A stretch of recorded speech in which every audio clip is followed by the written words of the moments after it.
Hello everyone, welcome to iQuanta. स्वागत है आप सभी लोगों का। तारीख है 21 अगस्त और इम्पॉर्टेंट करंट अफेयर्स आपके सामने। कौन कौन से इम्पॉर्टेंट आर्टिकल्स हैं जिनको हमारे एग्जाम में बड़ा रोल प्ले करना है, तो ये चलिए देखते हैं जल्दी से। कुछ सबसे ज़्यादा इम्पॉर्टेंट आपने अभी देखा, लेटरल एंट्री की बात चल रही थी, जो कि फाइनली सरकार ने, गवर्नमेंट ने इसको क्या कर दिया है, ख़त्म कर दिया। और उसके साथ साथ इम्पॉर्टेंट आर्टिकल्स भी हम देखने वाले हैं। मुझे लगता है इसमें पूरा आपका आ नहीं रहा है, ठीक है। अच्छा ठीक है, कवर हो रहा है, ठीक है। तो ये after backlash union government cancel lateral recruitment, इसकी खबरें आप 2-3 दिन पहले से देख रहे होंगे। लेटरल एंट्री क्या होती है ये भी जानना जरूरी है, और इसके पीछे किस तरीके से रिक्रूटमेंट किया जाता है ये भी जानना जरूरी होता है। जो देखा जाए तो इसमें आपको पता है कि जो आपके डिपार्टमेंट्स होते हैं, गवर्नमेंट डिपार्टमेंट्स होते हैं, अलग अलग आपकी एजेंसीज होती हैं, तो जो उसमें हाईएस्ट पोस्ट होती है वो सीनियर आईएएस ऑफिसर्स वगैरह की होती है, ठीक है। जैसे ज्वाइंट सेक्रेटरी लेवल या फाइनेंस सेक्रेटरी जो होते हैं, कैबिनेट सेक्रेटरी आपने सुना होगा, तो ये सब सीनियर मोस्ट आईएएस ऑफिसर्स होते हैं, ठीक है। तो ये तो चलिए ठीक है। यूपीएससी की परीक्षा जो पास किया शुरुआत में, जो कम उम्र में जिन्होंने क्लियर किया, वो हाईएस्ट पोस्ट तक जाते हैं, डायरेक्टर लेवल तक, ज्वाइंट सेक्रेटरी लेवल तक इनकी नियुक्तियां वगैरह, अपॉइंटमेंट वगैरह होते हैं, ठीक है। लेकिन क्या कोई प्राइवेट इंडिविजुअल्स भी आ सकता है जो यूपीएससी क्लियर ना किया हो? तो यहाँ पे सरकार नहीं, आज ही नहीं, सिर्फ देखा जाए तो आपकी जो रूलिंग गवर्नमेंट है, बीजेपी के समय से नहीं, कांग्रेस के समय से ये चीज़ें चलती आ रही हैं। जैसे आपने देखा होगा, फाइनेंस सेक्रेटरी के पद पे मनमोहन सिंह की भी नियुक्ति हुई थी, जबकि देखिए पीएससी वगैरह उन्होंने नहीं क्लियर किया था। लेकिन जो अपने क्षेत्र के विशेषज्ञ होते हैं, अगर वो प्राइवेट जोन में है, ठीक है, किसी प्राइवेट कंपनी में है, या उन्होंने यूपीएससी परीक्षा नहीं पास की है, एक्सपर्टाइज है उनकी किसी एक स्पेशलाइज कैटेगरी में, तो उनको लेटरल मतलब उनको सीधे डायरेक्ट रिक्रूट कर दिया जाता है उस पार्टिकुलर पोस्ट पे। तो इसी को ध्यान में रखते हुए यूपीएससी ने क्या किया था, 45 पोस्ट की वैकेंसी निकाली थी, जिसमें एलिजिबिलिटी क्राइटेरिया ही था कि जिसको 10-15 साल का एक्सपीरियंस हो, अपने क्षेत्र में एक्सपर्ट हो, चाहे एजुकेशन हो, हेल्थ हो, ठीक है, या फिर फाइनेंस हो, जितने भी आपके ब्रांचेस हैं उसमें एक्सपर्ट हो, तो वो एलिजिबल है फॉर द लेटरल एंट्री, ठीक है। उसमें आपकी जो पोस्ट थी, आपकी थी ज्वाइंट सेक्रेटरी लेवल की, डायरेक्टर लेवल की, असिस्टेंट ज्वाइंट सेक्रेटरी, इस तरीके की आपकी टॉप मोस्ट पोस्ट हुआ करती थी। वो बड़े बड़े आपके किसमें होंगे, आपके डिपार्टमेंट्स में उनको अपॉइंट किया जाएगा। तो इसका काफ़ी विरोध भी चल रहा था, काफ़ी अपोजिशन पार्टीज थी, ठीक है। अपोजिशन पार्टी जो इंडिया अलायंस है आपका, या उन्होंने भी इसको एक तरीके से क्रिटिसाइज किया, जो इस बार के कोलिशन गवर्नमेंट में साथ दिया है, जैसे कि चिराग पासवान, जो हनुमान जी का दर्जा दिया गया था मोदी जी के, उनको भी ये जो लेटरल एंट्री की बात हो रही है वो भी पसंद नहीं आया। उन्होंने भी कहा मैं इसकी घोर निंदा करता हूं, और साथ साथ नीतीश कुमार, जो पार्टियां यहाँ पे आपकी साथ हुई थी सरकार बनाने में मोदी जी की, तो बाकी चंद्रबाबू नायडू को छोड़ के जो उनकी टीडीपी की गवर्नमेंट आपकी बनी हुई है। तो जब देखा यहाँ पे गवर्नमेंट ने कि क्रिटिसिज्म भी काफ़ी बड़े लेवल पे हो रहा है, अच्छी बात भी नहीं है, तो उसी को ध्यान में रखते हुए इन्होंने इस जो एडवर्टीजमेंट जारी किया गया था आपकी यूपीएससी की तरफ से, उसको कैंसिल कर दिया। लेटर लिख दिया गया आपके चेयरमैन को कि फिलहाल इसको रद्द किया जाए, ये ज़रूरी अभी नहीं है, ठीक है। Union government has cancelled the process of lateral recruitment of official to middle and senior level following backlash over absence of reservation for the scheduled caste। ये सबसे बड़ा मुद्दा उठ रहा था, ठीक है। जो अपोजिशन पार्टीज थी वो साफ साफ, जैसे राहुल गांधी में देखा जाए तो कह रहे थे कि यहाँ पर तो डायरेक्ट एंट्री हो रही है, डायरेक्ट रिक्रूटमेंट हो रहा है, और जिसमें schedule caste, schedule tribes and other जो बैकवर्ड क्लासेस हैं, ओबीसीज हैं, इनकी कोई बात नहीं, मतलब रिजर्वेशन का इसमें प्रोसेस नहीं था, ठीक है। ऐसा इसमें कोई था नहीं कि आपका किसी, जैसे आपकी 45 पोस्ट थी तो इसमें कोई रिजर्वेशन की कैटेगरी वगैरह का कोई ऐसा नहीं था। बस आप एक्सपर्ट हो, चाहे जिस भी आप खास से हो, चाहे जिस भी आप समुदाय से हो, ठीक है। तो ये यहाँ पे लैक कर रहा था, तो इसकी आवाज़ उठनी शुरू हो गई। तो इसमें कहा भी गया कि भाई जब एक ही पद के लिए एक ही भर्ती है तो क्या उसमें रिजर्वेशन वगैरह। लेकिन यहाँ पे कहीं ना कहीं देखिए राहुल गांधी के द्वारा भी कहा गया कि आपका क्या है, फंडामेंटल राइट्स या लोगों के हक यहाँ पे ख़त्म किए जा रहे थे, जो आपके ST SC OBCs हैं, तो इसके लिए काफ़ी ज़्यादा क्रिटिसिज्म झेलनी पड़ रही थी गवर्नमेंट को। तो यहाँ पे जितेंद्र सिंह जो मिनिस्टर इस डिपार्टमेंट से रिलेटेड, उन्होंने क्या किया, noted that recruiting talent from outside the government had been a recommendation of the second RC. इन्होंने भी हवाला दिया सेकंड आरएसी 2005 में जो आया था, सेकंड एडमिनिस्ट्रेटिव रिफॉर्म कमीशन। इसमें वो सारी चीज़ें होती हैं जिसमें सुधार के बारे में बातें होती है, किस तरीके से गवर्नमेंट अपना एडमिनिस्ट्रेशन वगैरह बेहतर करेगा, वो सब होती हैं। और सिक्स्थ पे पैनल 2013 के रिकमेंडेशन के अकॉर्डिंग ही किया गया था ये सब चीज़ें। ऐसा नहीं है कि हमारे ही सरकार का ही डिसीजन था, जैसे कि इस समय की रूलिंग पार्टी करी भैया सब तो कांग्रेस से ही चल रहा, हमने ही नहीं किया। ठीक है, दो चार उन्होंने एग्जाम्पल भी दिए, मनमोहन सिंह का रिक्रूटमेंट, मोन्टेग सिंह अहवालिया का आपने नाम सुना होगा, जो योजना आयोग के आपके उपाध्यक्ष हुआ करते थे। ठीक है, तो prime minister Narendra Modi believe that the process of lateral entry should align with the principle of equity and social justice. जो रिक्रूटमेंट होना चाहिए तो हर चीज को ध्यान में रखते हुए, यहाँ पर ऐसा नहीं है कि किसी को दरकिनार किया जा रहा है, यहाँ पे हम पूरी तरीके से इक्विटी एंड सोशल जस्टिस को ध्यान में रखते हुए ही इस चीज को आगे बढ़ाएंगे, रिजर्वेशन वगैरह का जो प्रोसेस है उसको ध्यान में रखते हुए। तो finally the cancellation reflect not only the backlash from the opposition and the NDA allies but also lessons from the opposition's campaigning during the लोक सभा इलेक्शन। ठीक है, तो यहाँ पे कहीं न कहीं ये भी कहा जा रहा है, देखिए अपोजिशन का होने का भी यहाँ पे फायदा मिलता दिख रहा है। अभी यहाँ पे सरकार सत्ता में होती, पूरी पावर होती उसके पास, तो कोई खड़ा ही नहीं होता बोलने वाला, अपोजिशन नहीं होता तो उसकी बात ही ना सुनी जाती। जबकि लास्ट 2 गवर्नमेंट में देखिए अपोजिशन नहीं था तो अपनी मनमानी सरकार किया करती थी। यहाँ पे अपना सरकार अपने हिसाब से कुछ नहीं करती है और इसी अपोजिशन का ही असर है कि फाइनली देखिए सरकार को ये कानून, ये व्यवस्था वापस लेनी पड़ी।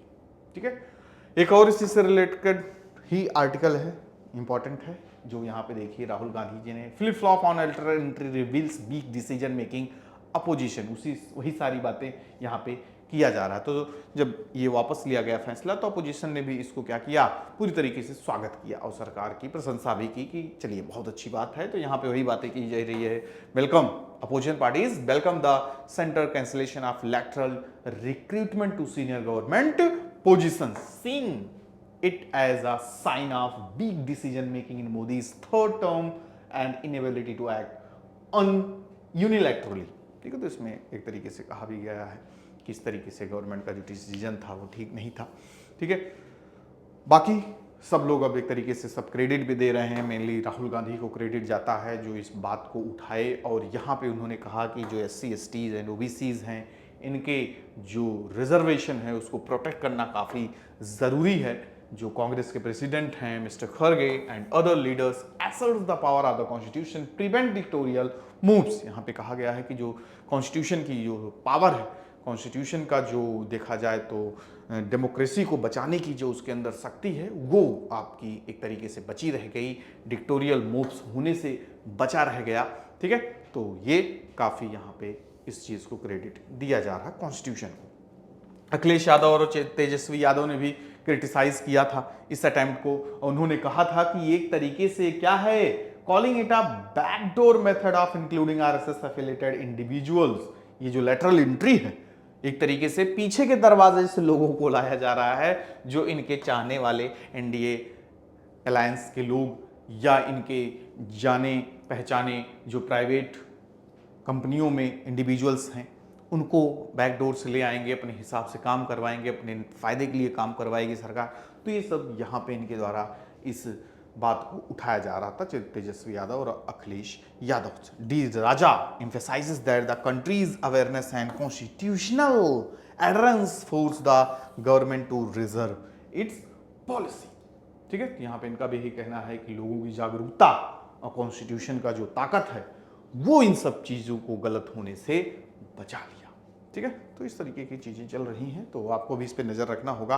बाकी एक इसका सेपरेट या तो पेड क्लास होगी या तो अलग से, नहीं होगा तो वीडियो बना दूंगा कि आपका क्या है लेटरल एंट्री, किस पूरा एक आप अच्छे से कॉन्सेप्ट समझ जाओगे अगर पूरा उसके बारे में आपको इन्फॉर्मेशन चाहिए तो। बाकी चिराग पासवान इन्हीं को ही सपोर्ट किए हैं इस बार NDA अलायंस में, तो इन्होंने भी क्रिटिसाइज़ किया इस चीज़ को कि ये नहीं होना चाहिए कि without quotas for SC and ST OBC के लिए जो कोटा निर्धारित है उसके अंतर्गत भी क्या होना चाहिए, उनको भी फायदा इसका मिलना चाहिए।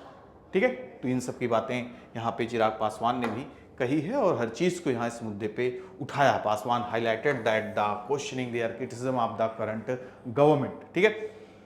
He suggested that the future government should show regarding similar sensitivity public sentiments regarding sentiments, ठीक है। हर चीज़ को सरकार को देखना चाहिए, समझना चाहिए, ठीक है। तो ये पूरी बातें यहाँ पे इन्होंने बताई है, लगभग 45 पोस्ट पे। देखिए जो आपको बोला था ना, तो जो सरकार ने इस कदम को उठाया है, इसको काफ़ी सराहना इन्होंने की है, काफ़ी ज़्यादा यहाँ पे मोदी जी को प्रेज भी किया है और यहाँ पे डिफेंड भी किया है कि सरकार जो कर रही है बेहतर कर रही है, लोगों के लिए, लोगों के भले के लिए कर रही है। तो ये बहुत अच्छी बात है। यहाँ पे अपोजिशन के बारे में भी बोला है कि भाई साइलेंस हैं वो लोग, उनको भी बोलना चाहिए। तो ये सब सारी बात यहाँ पे तो ओवरऑल हमने देख लिया इस मुद्दे को। अब यहाँ पे बात आती है जो इस समय सबसे बड़े लेवल पे देखा जाए तो पूरे देश एक साथ खड़ा हो चुका है। इस वजह से आपने अभी कोलकाता इंसिडेंट के बारे में सुना और जाना होगा, सारी घटनाओं के बारे में। तो देखिए मामला सुप्रीम कोर्ट गया, वहाँ पे सुप्रीम कोर्ट ने बहुत बड़ा फैसला लिया है इस मुद्दे को देखा जाए तो सही करने के लिए, और इस तरीके से घटनाएं भविष्य में ना हो। खैर होता नहीं है कि कम से कम इस दौरान जो हमारे पास रिपोर्ट है, जो आप देखते होंगे, आप सर्च भी करेंगे, आपके पास आपकी इंफॉर्मेशन आएगी, हर 15 मिनट पे अपने देश में एक रेप होता है, ठीक है। रेप एंड वायलेंस वगैरह जो अमानवीय घटनाएं हैं, इनमें जानवर वाली लोगों की हरकतें हैं, जो कि पूरी तरीके से तो वही है कि इसकी सज़ा ऑन द स्पॉट ही दे देनी चाहिए। जब क्लियर है किसने किया, कैसे किया, तो मुझे नहीं लगता कि लंबा ट्रायल भी मिलना चाहिए कुछ केसेस में, ठीक है। तुरंत की तुरंत सज़ा होना भी एक तरीके से लोगों को ऊपर जाएगा कि हाँ ठीक है, देखो इसकी तुरंत क्या हो गया, निर्णय हो गया, इसका जस्टिस हो गया, तो थोड़ा लोगों को संतुष्टि भी मिलेगी और इस तरीके से घटनाएं को अंजाम देने वाले, घटनाओं को अंजाम देने वाले भी लोग डरेंगे, सहमेंगे। लेकिन ये जो इस समय मामला चल रहा है, तो मतलब जो अपराधी किस्म के लोग होते हैं, जो अपराध करना चाह रहे होते हैं, उनको भी लगना चाहिए कि चलो ठीक है, अभी तो ये चीज़ें नहीं होनी चाहिए, बिल्कुल भी नहीं होनी चाहिए। लेकिन आप खुद ही देखते होंगे जब कोई घटना घट जाती है तो सारे घटनाएं भी सुनाई पड़ने लगते हैं हमारे देश में, ठीक है। क्या इसके पहले या 2012 में आपने 11-12 में देखा होगा कितने बड़े लेवल पे निर्भया का जो मैटर हुआ था उस समय भी, ठीक है। तो इसी तरीके से इंसिडेंट था, लेकिन कानून में भी कोई ज़्यादा परिवर्तन नहीं आया, न लोगों की सोच में, न किसी तरीके से। अभी आप कोलकाता का मैटर देख रहे हैं तो हर एक जगह का देखते होंगे, यूपी में भी, आपके मुजफ्फरनगर में देखिए एक डॉक्टर ने वही घटना किया, ठीक है। तो ये बहुत ही दयनीय, बहुत ही शर्मिंदगी वाली, बहुत ही जिसको है ना ग्रेट ऑफेंस, जिसका कोई वही नहीं है। तो सुप्रीम कोर्ट ने बहुत बड़ा यहाँ पे फैसला लिया। टास्क फोर्स यहाँ पे इन्होंने बनाया है, गठित किया, फॉर्म किया है, जो बड़े आपके जो प्रोफेशनल्स हैं, मेडिकल प्रोफेशनल्स, ऑफिसर्स, इनके सानिध्य में क्या होगी, एक आपकी टास्क फोर्स बनेगी जो इस पे पूरी तरीके से ध्यान देगी, सेफ्टी एंड सिक्योरिटी पे। Supreme court has formed a task force to ensure the safety of doctors, emphasizing the need of a national protocol to provide safe working condition। तो कहीं न कहीं गड़बड़ियाँ तो हुई हैं, जो इस तरीके से घटनाएं देखी जा रही हैं, तो उसको ध्यान में रखना, उसको सही करना। जो आपके चीफ जस्टिस हैं Chandrachud sir highlighted the lack of safety for doctors, especially young women who face long shift and inadequate facility। सुविधाएं भी नहीं हैं, नाइट शिफ्ट की जॉब वगैरह में ज़्यादा घटनाएं देखने को मिलती हैं, यहाँ पर भी देखिए हुई। उसके बाद अभी मुजफ्फरनगर वाली जो घटना आई हुई, बच्ची शाम को 7 बजे ही गई थी जॉब पे, ठीक है। तो हर चीज़ को यहाँ पे एक प्रोटोकॉल निर्धारित करना होगा, एक सेफ्टी सिक्योरिटी मेजर्स को लेके आना होगा। Task force include prominent medical professionals होंगे इसमें, और government officials as ex officio members वगैरह भी शामिल होंगे, बड़े बड़े, जिनको इस क्षेत्र में ज़्यादा महारत हासिल होगी। और यहाँ पे क्या बोला है, supreme court has address the seriousness of the gender violence in the medical profession and has assured protesting doctors that their concern are priority. जिस बड़े लेवल पे प्रोटेस्ट हो रहा पूरे देश में, तो यहाँ पे सुप्रीम कोर्ट ने कहा है कि बिल्कुल हम इसको प्रायोरिटी लेवल पे लेते हैं, प्राथमिकता देते हैं और इसके ऊपर कठोर कदम उठाने का प्रयास करते हैं। और जो यहाँ पे कोर्ट ने वार्न किया है वेस्ट बंगाल की गवर्नमेंट को कि जिस तरीके से आप जो प्रोटेस्टर्स हैं उनके खिलाफ गलत तरीके से पावर का यूज कर रहे हैं, तो उसमें भी ध्यान रखिए। और सीबीआई को पूरी तरीके से सख्त निर्देश दिया है, जल्द से जल्द इसकी रिपोर्ट वगैरह फाइनली पेश कीजिए, कहाँ हुआ, कैसे हुआ, किस तरीके से हुआ और किस तरीके से सजा वगैरह देने का प्रावधान किया जाए। बाकी यहाँ पे अभी कल ही हम लोगों ने देखा था ना कि सोनिया गांधी जी ने हैंडलूम जो इंडस्ट्री है, टेक्सटाइल इंडस्ट्री, तो उसके बारे में उन्होंने क्रिटिसाइज़ किया कि जो फ्लैग पहले आपके खादी का ही बनता था, अब वो भी पॉलिस्टर यान का बनना शुरू हो गया है, जिसकी वजह से काफ़ी डिक्लाइन हो रही इंडस्ट्री, और उसकी वजह से जो जुड़े हुए लोग हैं उससे उन लोगों को भी मौका नहीं मिल रहा, अपॉर्चुनिटी नहीं मिल रही है कि वो जीवन यापन अपना कैसा करे। तो उसी के रिस्पॉन्स में ही यूनियन टेक्सटाइल मिनिस्ट्री ने मेजर्स अनाउंस किए हैं to promote handloom sector in response to Sonia Gandhi's critic on the centre's failures to build a global audience for Indian handloom. ठीक है, अब जब उन्होंने लेख लिखा तो लोग आए, सतर्क हुए। देखिए पोजीशन का होना, क्रिटिसाइज करना, गवर्नमेंट की पॉलिसीज वगैरह का कितना इम्पैक्ट पड़ता है। ठीक है, तो यहाँ पे सेवरल स्कीम्स यहाँ पे बताया गया कि भाई सेवरल स्कीम्स हैं, जैसे कि national handloom development programme, raw material supply scheme have been implemented to support the sector and welfare of the workers. ठीक है, उनके बेहतरी के लिए, उनके वेलफेयर के लिए, उनको ज़्यादा से ज़्यादा अपलिफ्ट करने के लिए यहाँ पे कई सारी सरकार की तरफ से स्कीमें हैं। और यहाँ पे उसी की बात की गई। सोनिया गांधी क्या हाईलाइट की थी?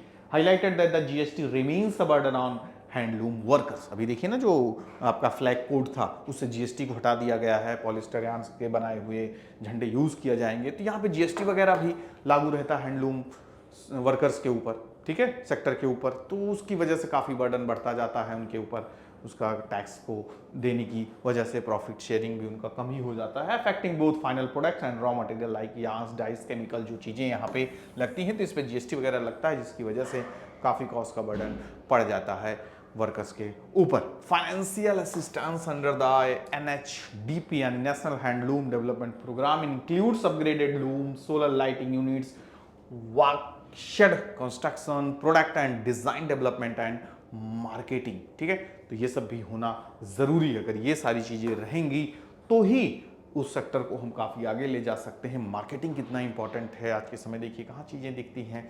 अब तो आज के समय सब आर्टिफिशियल चीज़ें ही दिख रही हैं, तो मार्केटिंग वगैरह नहीं हो पाती।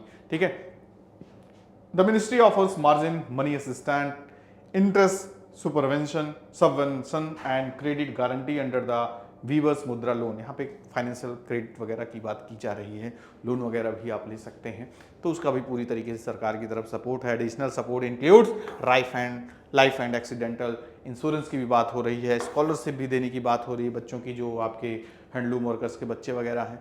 तो ये सब चीज़ें यहाँ पे बताती है टेक्सटाइल मिनिस्ट्री की, हम पूरी तरीके से ध्यान दिए हुए हैं, ज़्यादा क्रिटिसाइज हमें ना किया जाए। लेकिन वही सच्चाई कुछ रही होगी तो तभी इस पर सवाल वगैरह उठाए गए। खैर कोई नहीं, आगे बढ़ते रहें, सब कुछ बेहतर होता रहे। फिर नेक्स्ट आर्टिकल इंपॉर्टेंट है, इसको भी जरूर पढ़िएगा। Ground plan for the sustainable mass employment. जैसा कि हमें पता है कि एम्प्लॉयमेंट का जो लेवल है काफ़ी गिरता जा रहा है, लोगों को काम की तलाश है और काम उपलब्ध नहीं, अपॉर्चुनिटी नहीं, तो सरकार को किस तरीके से प्लानिंग करनी चाहिए, क्या क्या ध्यान देना चाहिए, किस तरीके से कम्युनिटी डेवलपमेंट क्रिएट करना चाहिए, गांव लेवल पे, बस्ती लेवल पे, ब्लॉक लेवल पे, डिस्ट्रिक्ट लेवल पे आपके जो प्रोग्राम्स हैं उनको इम्प्लीमेंट करना चाहिए, लोगों के अंदर स्किल को डेवलप करना चाहिए। तो ये सारी बातें यहाँ पे बताई गई हैं, कैसे हम आगे बेहतर कर सकते हैं एम्प्लॉयमेंट जनरेशन के लिए। सरकार को देखिए, जैसा कि लक्ष्य वगैरह भी देखिए बड़ा रखा गया, 2 लाख करोड़ का तो टोटल आउटले रखा गया है, और कितना टारगेट रखा गया है, 4.1 करोड़ लोगों को क्या पहुंचाया जाएगा, रोजगार वगैरह पहुंचाने की बात की जा रही है। क्या यह संभव हो पाएगा या नहीं, देखा जाए तो अभी 30 कितना है, अभी आप देखोगे कमेंट में, अभी आगे स्लाइड्स में दूसरा वाला जो आपका आर्टिकल है, तो लगभग 7 लाख ही रोजगार अभी तक सरकार दे पाई है पिछले कुछ सालों में, जबकि कई करोड़ एप्लीकेशंस आए, कितनी सारी वैकेंसीज भी गवर्नमेंट के अंदर खाली हैं, लेकिन उनको फिलअप नहीं किया जा सका। तो कहीं कहीं सरकार की तरफ से भी लैक है इन सब चीज़ों में, तो उसको भी देखना काफ़ी ज़्यादा इंपॉर्टेंट है। Public employment in India is low. अगर देखा जाए तो दुनिया भर से अगर हम कंपेयर करते हैं तो डेवलप कंट्रीज से काफ़ी ज़्यादा लो अपॉइंटमेंट या देखा जाए तो रिक्रूटमेंट होता है इन आवर कंट्री। ठीक है, इसको भी सरकार को ध्यान में देना ज़रूरी है। ठीक है, तो यही सारी बातें इसमें बताई गई हैं, हर तरीके से किस तरीके से कम्युनिटी कैडर वगैरह को क्रिएट करना होगा, standardising nursing and allied health care professional courses को लाना होगा। ठीक है, मतलब ऐसे ऐसे सेक्टर्स, ऐसे ऐसे आपको स्किल डेवलपमेंट प्रोग्राम करने होंगे, जिससे कि देखा जाए तो आज के समय लैक ऑफ स्किल की वजह से लोग आगे नहीं बढ़ पाते। ठीक है, कहीं वैकेंसी निकली है तो ये स्किल चाहिए, वो आपके अंदर है ही नहीं। तो अलग अलग तरीके से अलग अलग आपका क्राइटेरिया प्लेटफॉर्म जनरेट करके लोगों के अंदर स्किल डेवलप करना होगा, जिसकी वजह से वो क्या कर सकें, अपॉर्चुनिटी को पा सकें। ठीक है, जो उनके हिसाब से बेहतर हो, जितना वो डिजर्व करते होंगे। ठीक है, बाकी ITIs हो गए, पॉलिटेक्निक्स हो गए, अदर इंस्टीट्यूशंस हो गए, जहाँ पे आपके कोर्सेज वगैरह ऑफर किए जाते हैं, तो वहाँ से लोग सीखें, जानें, समझें और आगे बढ़ें। तो ये पूरा उसी से रिलेटेड है सारी बात। Introducing enterprise and startup skill in high school, छोटे लेवल पे ही बच्चों को ज्ञान देना शुरू कर दो। देखिए आपका दिल्ली स्कूल के जो बच्चे हैं उनको 10-12 से ही स्किल्स दिए जाने लगते हैं इंटरप्रेन्योर्स बनने के। तो ये सब आपको इनिशियल स्टेज से ही करना होगा, जो आगे चल के खुद उसे नौकरी मांगने की ज़रूरत ना पड़े, नौकरी लोगों को खुद दे।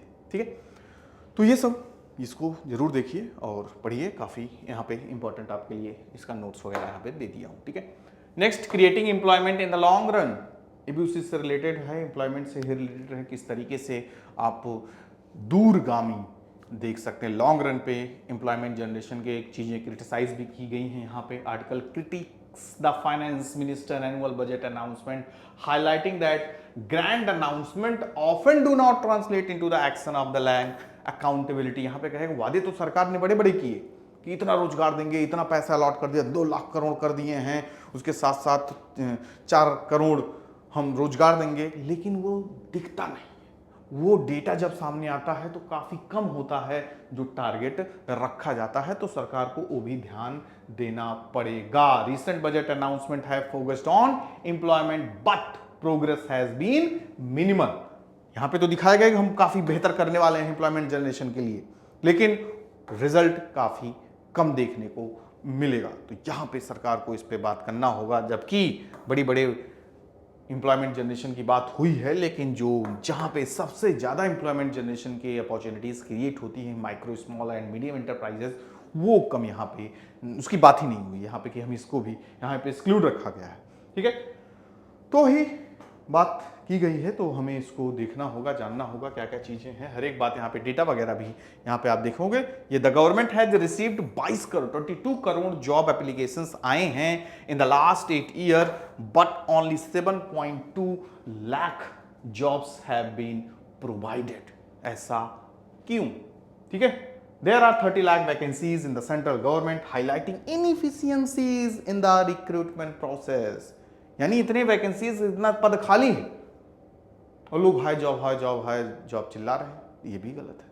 ठीक है, तो आप वैकेंसीज भरिए और जॉब को क्रिएट कीजिए ताकि लोग जुड़ें।